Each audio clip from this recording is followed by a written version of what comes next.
La parole de l'Éternel fut adressée à Abraham dans une vision. Les visions sont des choses que l'on voit. Sinon, on ne les appellerait pas visions.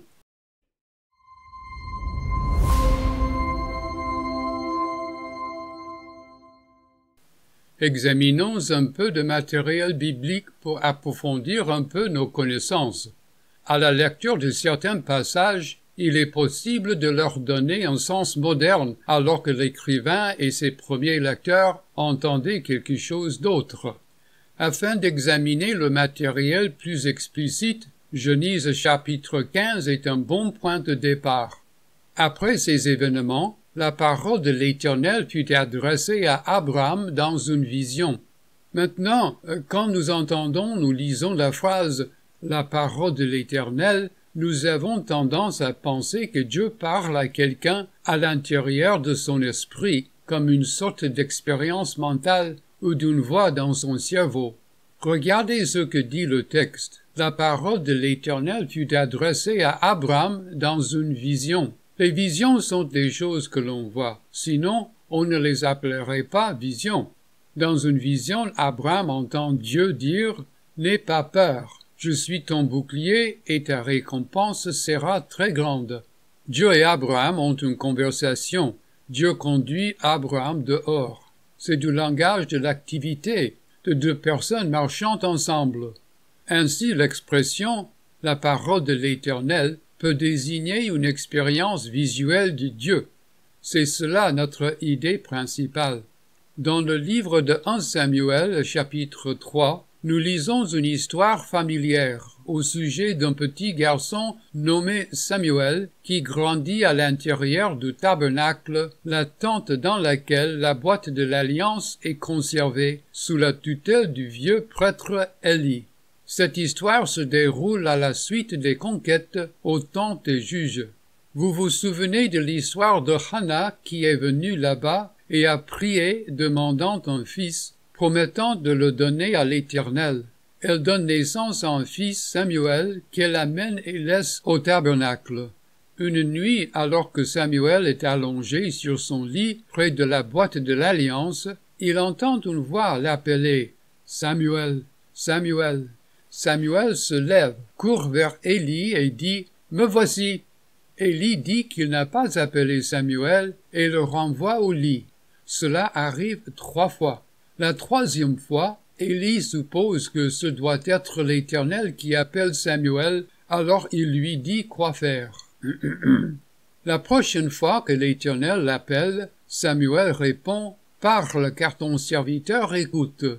Nous revenons à l'histoire dans 1 Samuel 3, verset 10. L'Éternel vint se tenir près de lui et appela comme les autres fois « Samuel, Samuel ». Et Samuel a répondu « Parle, car ton serviteur écoute ». Alors l'Éternel dit à Samuel « Je vais faire en Israël une chose telle que toute personne qui l'apprendra en restera abasourdie. » Ensuite l'Éternel annonce à Samuel de mauvaises nouvelles sur ce que Dieu fera bientôt à Élie et à ses fils méchants. Pour donner un peu de contexte à cette histoire, revenons à 1 Samuel 3, verset 1. Le jeune Samuel était au service de l'Éternel devant Élie. La parole de l'Éternel était rare à cette époque, les visions n'étaient pas fréquentes. Si nous arrêtions de lire ceci, alors nous pourrions avoir l'idée qu'à cette époque, Dieu ne parlait pas souvent aux gens à l'intérieur de leur esprit. Mais ce n'est pas ce que dit le texte. Il dit plutôt « les visions n'étaient pas fréquentes ». Rappelez-vous, les visions sont des choses que les gens voient.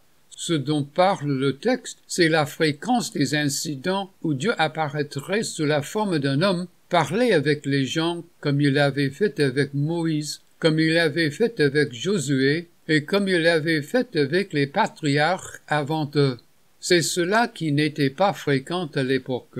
Souvenez-vous, c'était l'époque des juges. C'est un temps de jugement où chacun fait ce qui est juste à ses propres yeux en adorant d'autres dieux. La société hébraïque était devenue chaotique. Parce que les Hébreux abandonnaient à plusieurs reprises l'Éternel pour suivre d'autres dieux, Il se présentait rarement en tant qu'homme pour tenir des conversations avec eux. Pendant le reste de la vie de Samuel, l'Éternel viendra sous forme humaine et parlera avec lui lorsque la parole de l'Éternel lui apparaîtra. Voyez ce que dit le texte au verset 10. L'Éternel vint se tenir près de lui. Nous appelons cela le langage de l'incarnation. C'est un langage anthropomorphique. C'est le langage d'un être surnaturel, de Dieu s'incarnant, se positionnant dans le temps et l'espace. S'il n'y avait pas d'apparence visuelle de Yahweh en tant qu'homme dans la chambre de Samuel, alors comment saurait-on qu'il est debout? On ne le pourrait pas. C'est Dieu apparaissant sous la forme d'un homme, et dans l'Ancien Testament, il est appelé la parole de l'Éternel. Le langage de l'Ancien Testament devient très important, fournissant la toile de fond pour beaucoup de tels langages dans le Nouveau Testament. Vers la fin du chapitre, nous lisons ceci. Samuel grandissait. L'Éternel était avec lui et ne laissa aucune de ses paroles rester sans effet. Tout Israël, depuis Dan jusqu'à Beersheba, reconnut que Samuel était établi prophète de l'Éternel. Et comment l'a-t-on reconnu? L'Éternel continuait à apparaître visuellement à Silo. En effet, l'Éternel se révélait à Samuel à Silo, un endroit particulier, en lui adressant la parole, littéralement comme parole de l'Éternel. C'est-à-dire, dans l'Ancien Testament, la parole de l'Éternel est souvent venue comme une apparition visuelle de Dieu sous la forme d'un homme. C'est la manière de Dieu de préparer les lecteurs juifs à ce qu'ils rencontreraient lorsque Jésus se montrerait, se proclamant le Fils de Dieu. Cette idée était l'idée de l'Ancien Testament derrière l'Évangile de Jean, qui commence par l'affirmation que la parole était avec Dieu et la parole était Dieu. Et puis, la parole s'est faite homme. Jean a écrit ceci pour les penseurs juifs, pour les rabbins, pour les érudites et pour tous ceux qui liraient le texte, car ils comprendraient cela parce que cela vient de leur propre Bible. Jetons maintenant un coup d'œil au livre de Jérémie, chapitre 1, verset 4.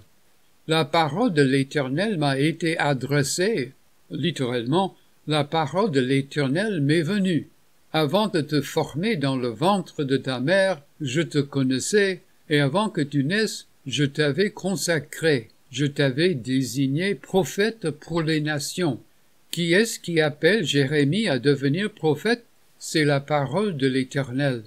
Jérémie lui répond, au verset 6, « Ah, Seigneur éternel !» Après que Jérémie ait résisté en disant, « Je ne sais pas parler », nous lisons le verset 9, puis l'Éternel a tendu la main et a touché ma bouche.